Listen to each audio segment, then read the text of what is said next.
সবচেয়ে বরকতময় বিয়ে ওই বিয়ে যেই বিয়েতে খরচ কম। শুনতেছেন? হ্যাঁ, আমলের নিয়তে শুনেন।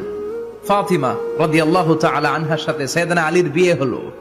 ফাতিমাকে যে বিষ্ণুই বললেন, আলী আমার কাছে এসে তোমার কথা বলেছে, তুমি কি রাজি? ফাতিমা কোনো কথা বলে না। আবার জিজ্ঞেস করা হলো, কথা বলে না। ফাসাকাতাত, চুপচাপ। তিনবার বিশ্বনবী জিজ্ঞেস করলেন, তিনবারই চুপচাপ। আসসুকুতু নিসফুর রিদা, মেয়েদের চুপ থাকা সম্মতির অর্ধেক। জোরে কোন ঠিক কিনা? কি লজ্জাবতী নারী, কিছু বলেই না। তার মানে বাবা যেটা ডিসাইড করবে ওইটাই। ফাতেমার সাথে সাইয়েদনা আলীর বিয়ে হয়ে গেল।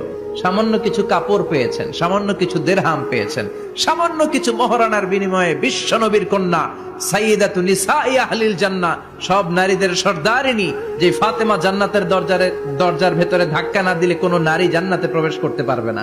সামান্য কিছু মহারানার বিনিময়ে বিয়ে হয়ে গিয়েছে। কোন সুবহানাল্লাহ।